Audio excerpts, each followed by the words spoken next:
Isang magandang araw po muli mga kababayan at muli po ako po ay bumabati sa inyo, sa mga kapatid sa Luzon, Visayas at Mindanao at maging sa mga kababayan po natin na nasa iba't ibang panig ng mundo. Sana po ay nasa mabuti po kayong kalagayan. Magandang araw po, magandang gabi, magandang umaga, kung anong pong oras mapanood po ninyo ito pong aking munting channel. Ayan po. At ang ating pag-uusapan, ako po, hindi raw po matanggap ng mga pro Duterte yung kanilang pagkatalo. Pakinggan po natin dito kay Sir Mike Abe Opinion. PNP na mayroong kaso sa ICC, huhulihin ng gobyerno. Seryoso talaga. Sa oras na dumating ang warrant of arrest. Before election, during election, sinabi nila yan. After election, yan pa rin pa ang paninindigan ng mga otoridad. Ipatutupad ang warrant of arrest sa oras na dumating ito galing sa ICC at dala ng Interpol. Hindi sila matitinag doon sa galaw ni Amy Marcos na nag-imbestiga at pinapalabas niya na may problema ang gobyerno at lumabag sa batas sa pagkaka-aresto kay Duterte. Hindi po nabahala ang gobyerno dyan.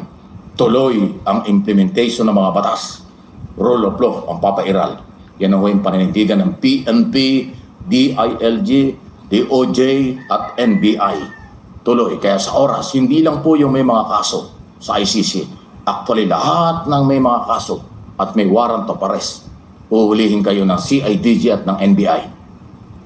Kahit na local case o mga kaso na nakapile dito sa Metro Manila o sa Pilipinas, laban kung kanino man, pro-Duterte, anti-Duterte, o kung sino man na may warrant of arrest, yan po ay hindi ito tutulugan at sa halip gagawin ng gobyerno. Kung kasama po dyan si Senador Bato at si Senador Bongo, sabihin aarestuhin talaga rin sila at dadalhin po doon sa dahig, sa ICC. Kumbaga magsasama-sama sila nila dating Pangulong Duterte. Para po sa akin, parang sa akin naman, kung yun talaga yung batas, dapat po nilang harapin. Kasi nga po, dahil nga po doon sa war on drugs na nagawa ng dating Pangulong Duterte. Ang paghahanap para ipatupad ito. Lovely Bentley, salamat Darlino.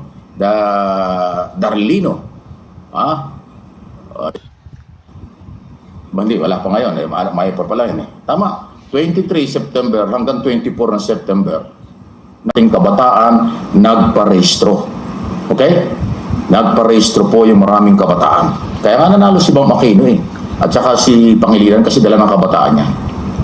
So natural, maraming nagrehistro dahil may na isang taon ng registration, nadagdagan yung dating registered voters noong 2022 presidential election. Kaya mas marami ang botante nitong nakaraang eleksyong ito noong Lunes 2025. Nitong Mayo, ngayong 2025. Di ba ganun yung kasimple? Bakit hindi nila iniisip yun? Kaagad-agad dahil natalo sila. Overvoting daw ng 16 million. Kalokohan. Kayo yung mga talunang hindi tumanggap ng pagkatalo. Napakababaw na inyong rason. Nag-press conference pa kayo? Kabagay, mga dumalo sa inyo, mga vlogger lang ninyo Hindi nagka-interest yung ibang vlogger, hindi nagka-interest yung ibang traditional media kasi wala naman talaga sa hulog. Bakit? Ingay tanong natin, pro Duterte hindi matanggap ang pagkatalo. Bakit? Anong basihan nyo? Alam mo yung sa totoo lang, kayong mga pro Duterte, magpasalamat kayo sa Iglesia ni Cristo, sa INC. INC ang nagpanalo sa inyo. Kung hindi kayo sinuportahan ng INC, hindi naman kayo mananalo. Kung yung sariling kayod nyo, wala. Malamang nakapasok dyan, isa lang. Baka si Bongo lang, kasi mayroong na-establish na yung kanyang malasakit center at pagtulong dun sa mga mahihirap na nasusunugan, biktima ng flooding, ayun, dun na-identify si Bongo. Kaya talaga malakas ang dating niya. Iyan po yung aking personal na opinion at paniniwala. Kung hindi kayo tinulungan, inendorso ng INC, hindi kayo mananalo. Dapat pasalamat kayo sa INC. Tinulungan na kayo ng INC, hindi di ba? Kaya nanalo sila. So itong mga hindi natulungan, kaya kayo natalo. Kasi si Ipe, si Jimmy, si Bit, Lambino, Raul, si Kibuloy, hindi naman tinulungan yan, hindi naman endorse ng INC yan, kaya sila natalo. Wala talaga silang pagkukunan ng boto. Ang tinulungan, ayan, si Bato, si Camille, sino ba? Si Amy, at si Bongo, ayan, kaya nga sila nanalo. Di ba napakalinaw noon? Actually, hindi naman lahat ng tinulungan ng INC nanalo. Si Bong Revilla, talo rin eh, hindi nagreklamo eh. O itong mga PDP laban na hindi naman in-endorse ng INC, nagre-reklamo ngayon. Kaya malinaw, INC ang nagpanalo doon sa mga pro-Duterte. Villar, Aimee, Bato, at saka Bongo. Yun, malinaw pa yun sa sikat ng araw. Mamaya sisikat ng araw ngayong Lunes na umaga. So itong mga naiwan at natalo, hindi kayo in-endorse. Tapos ang inyong move ngayon, manual recount, kasi may overvoting, kalokohan. Tumanggap na kayo ng pagkatalo dahil wala naman talaga kayong panalo. Kung sariling kayo nyo, sino buboto sa inyo? Kaya nga hindi kayo nakita eh. Ganun kasimple lang ho. Opinion ko lang yun. Ay, yung inyong karapatan nyo magsalita, pero yung inyong mga sinasabi, suntok sa buwan. Sinisira nyo ang gobyerno dahil natalo kayo. Hindi kayo sinuportahan ng taong bayan, ang gobyerno sisisihin nyo. Sa totoo lang, kalokohan yan. Walang overvoting. Hindi kailangan ng manual counting. Kasi computerized election na tayo. Global technology. Dapat tayo po'y makahabol sa international community, sa international, sa buong mundo, computerized election. Bakit mano-mano? Ang mano-mano ay ginagawa lang yan ng mahirap na bansa. Na mga bansang walang kakayanan na maging computerized election, eh kaya na natin eh. Kaya nga ang bilis ng resulta at ang linis ng eleksyon. Yung mga natalo na ayaw tumanggap, recount ang panawagan, manual recount, at overvoting, yan po ay mga suntok sa buwan. Mga hinaing ng hindi makamove on. Mga hinaing ng mga talong hindi matanggap ang pagkatalo. Kasi sa totoo lang, wala naman talagang panalo ang inyong grupo. Inuulit ko, pasalamat kayo sa INC. INC ang nagpanalo sa inyo. Yung suporta ng INC, kaya nanalo si Go, si Bato, si Camille, at saka si Aimee. Yan ang totoo. Okay? Huwag kayo magalit, pero kung nagalit kayo, hindi nyo tinatanaw na utang na loob ang pagsuporta ng INC. Hindi po ako INC. Katoliko ako. Pero naniniwala ako talaga sa lakas ng INC. Sa ilang eleksyon na nakaraan, talagang pag sila nagdeklara, may dagdag na boto, mayroon talagang boto na kukuha ang mga kandidato kasi malaking persa ang INC, Iglesia ni Cristo. Good morning sa mga taga-INC. Ayan si Maculeta. Kaya nanalo rin niya. Siyempre, INC, ayan ang lehitimong member ng INC. At talagang yan ang tumulong sa kanya. Walang duda. So yung lahat ng pro-Duterte senador na in-endorse ng INC, yun ang nagpanalo. Kahit ang INC hindi naniniwalang manual recount na kailangan natin, bakit tayo babalik sa kahirapan? Bakit tayo babalik sa mano-mano? Kalokohan yun. Overvoting, kayo lang ang may sabi nun. Walang nagsabing ibang kandidato, political party, at mamamayang Pilipino. Mga natalong ayaw tanggapin ang pagkatalo. Kaya nga sinasabi ko, pro-Duterte, hindi matanggap ang pagkatalo. Bakit? Naipaliwanag ko na. So, wala tayong magagawa kung ayaw tanggapin ang pagkatalo nyo. Tapos na ang eleksyon. Tapos na ang proclamation. May bago ng senador-elect, 12 senador plus yung dating 24 senador na ulit. Balik ang ating kongreso. Yun nga pong mga talagang malalaki rin yung kumbaga yung boto nila. Hindi naman na nagreklamo no? Kagaya nila Bentul po. Malaki rin po naging boto nun eh. Bong Revilla, Abalos. Si Abalos hanga nga po ako doon talagang pakaganda ng kanyang sinabi. Talagang siya tinanggap niya yung kanyang pagkatalo. Ito namang tong mga nasa huli nagpapa-re-account pa kumbaga hindi nga nila matanggap na ang pangit po nun. Dapat masumpungan sa kanila yung pagkatanggap ng kanilang pagkatalo, hindi yung binabatikos pa nila ang ganda na nga ng pamamalakad ngayon ng COMELEC po. Tuloy po natin. Ito, senador at PNP. Sino ba mga senador na may problema sa INC? General o active general na mayroong kaso sa INC o accused ni Duterte.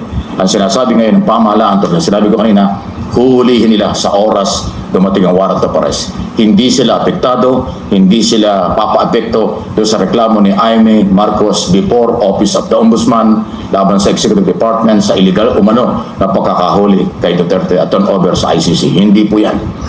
Itutuloy pa rin ang gobyerno sa oras na lubos ng warrant of arrest, gagawin ng lahat. Lalo na ngayon, kailangan natin ng Interpol dahil mayroong warrant of arrest laban kay Harry Roque. Ay tayo member ng Interpol, nangangailangan tayo ng Interpol, kaya ang Interpol tutulong sa atin. At pag ang Interpol nangangailangan ng tulong sa Interpol na Pilipinas para doon sa paghuli sa mga may kaso sa ICC, mabilis pa sa alas 4. Sabi nga nila sa salwing Tagalog, mabilis pa sa alas 4. Ibig sabihin, napakabilis. Gagawin ng Philippine government ang pagsunod at pagsuporta sa Interpol dahil kailangan natin ng Interpol, kailangan din tayo ng Interpol. Yan ang totoo. Kaya good luck na lang kung sino yung mga senador, ex-PNP, general at active PNP na sangkot dyan, huhulihin kayo. Hindi ho kayo talaga makakatago. Dahil pag lumabas ang warrant, gagawin talaga yan. Sunod na ating pag-usapan, ito. Ano ba ito? Saan kukuha sila ng numero? Window Speaker at saka Senate President, target daw ng mga makaduterte. Nakuhanin. Wow! Anyway, internal problem po ito. Ang Kongreso at Senado ang sila mayroong exclusive maghalal ng Senate President at House Speaker. At si Pulong Duterte ho binabanggit na pwede daw ipalit nila. Saan kayo kukuha ng boto?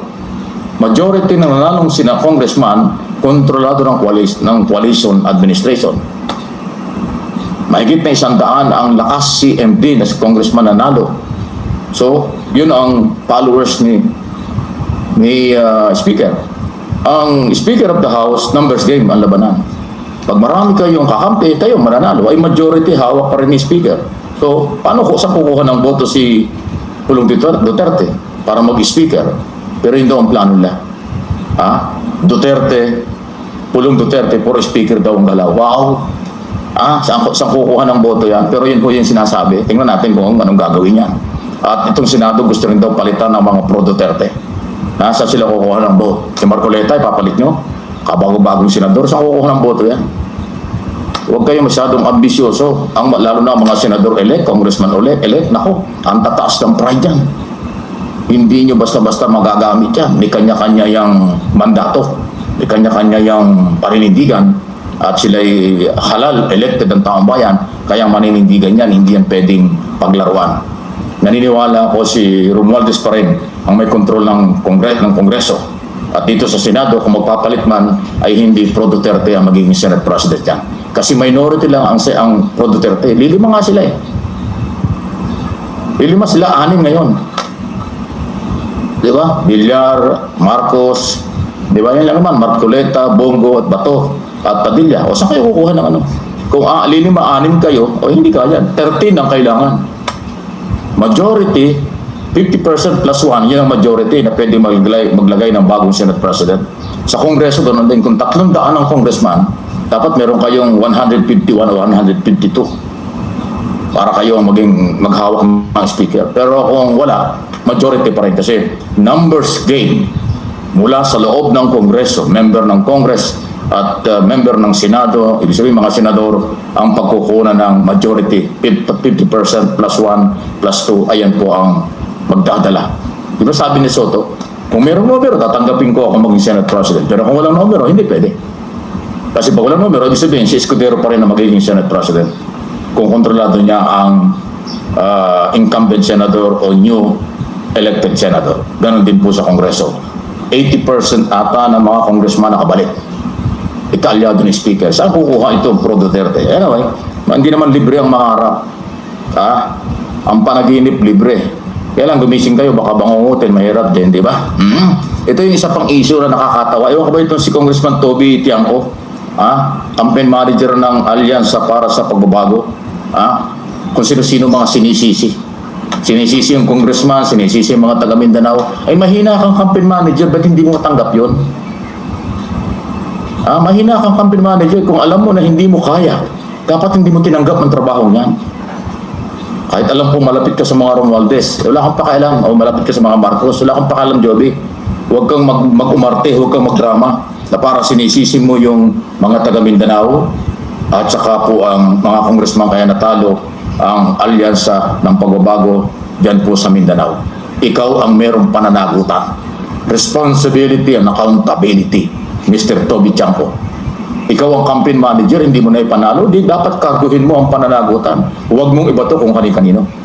Di ba? Ganon kasimple. Responsibility mo na ipanalo, hindi mo na ipanalo. Ngayon, accountability, panagutan mo.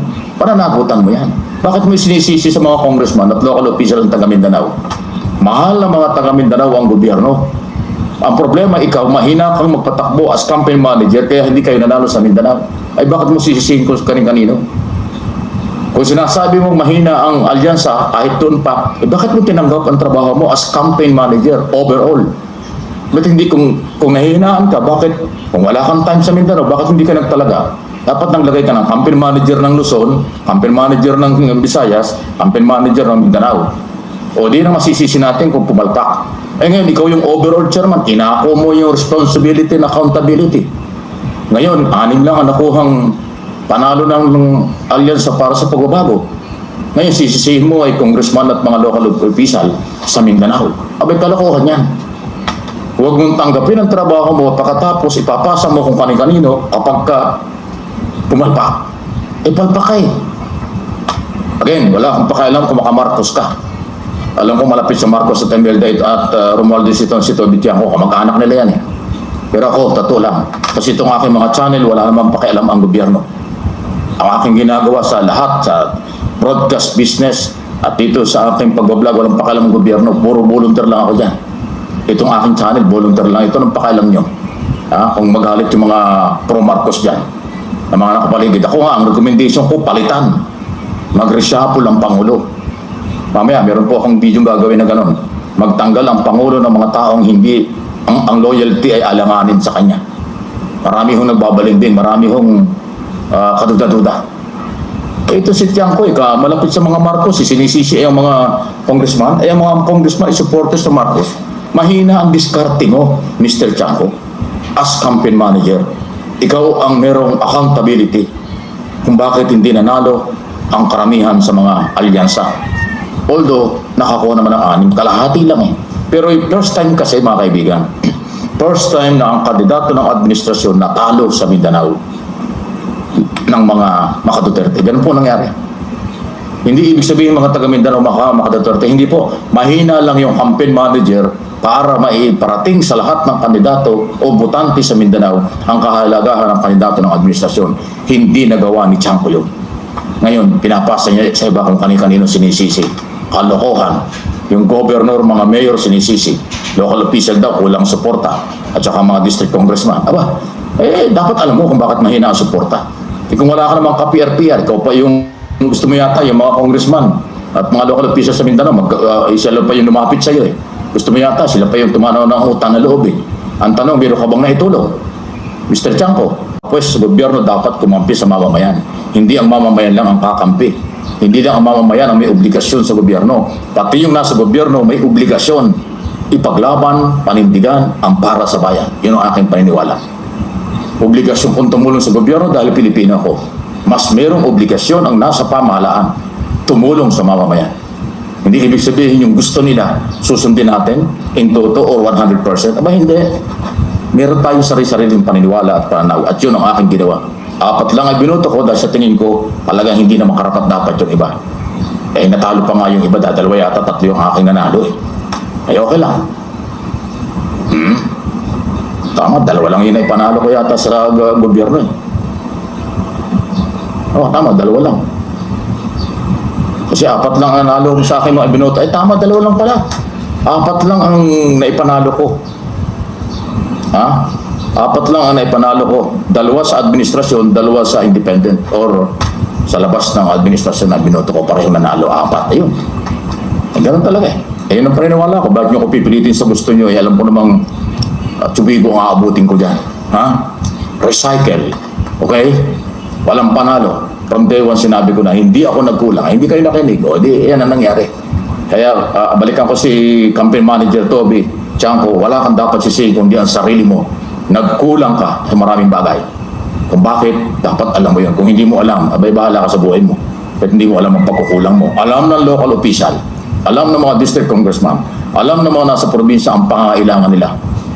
At dapat alam din yun ng national government like campaign manager kung anong pangailangan nila.